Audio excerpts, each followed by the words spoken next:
Officer, let me turn now to my statement, and firstly can I thank you for this recall of Parliament today and join you in wishing everyone all the very best for a new year that we hope, despite its very difficult start, will bring better times.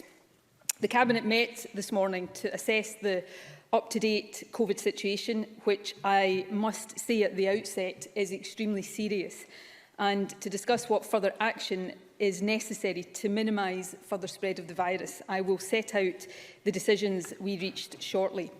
However, I can confirm now in summary that we have decided to introduce from midnight tonight for the duration of January a legal requirement to stay at home except for essential purposes. This is similar to the lockdown of March last year.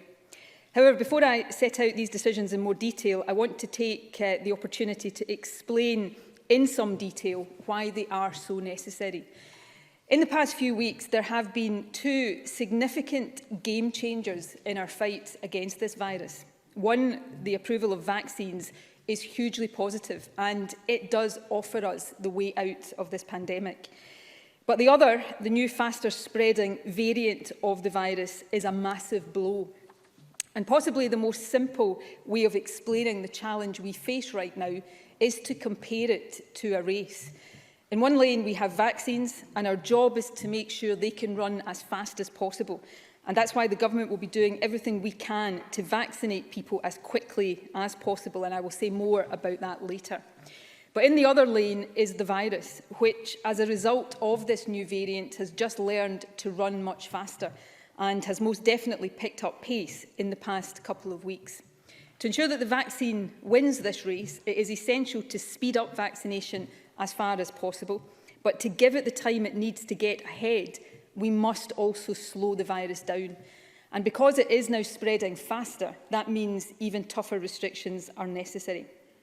The evidence, Presiding Officer, is now compelling that the new variant is up to 70% more transmissible than previously circulating strains, and that it may add as much as 0.7 to the R number.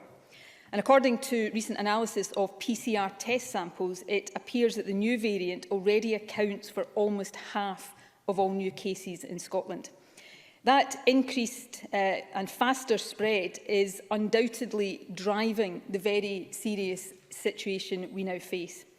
Today's case numbers, 1,905 new cases, with 15% of tests being positive, illustrate the severity and the urgency of the situation. No new deaths were reported today, but that is because yesterday was a Sunday and registration offices were largely closed. But since I updated Parliament before Christmas, 289 deaths have been recorded in our daily figures.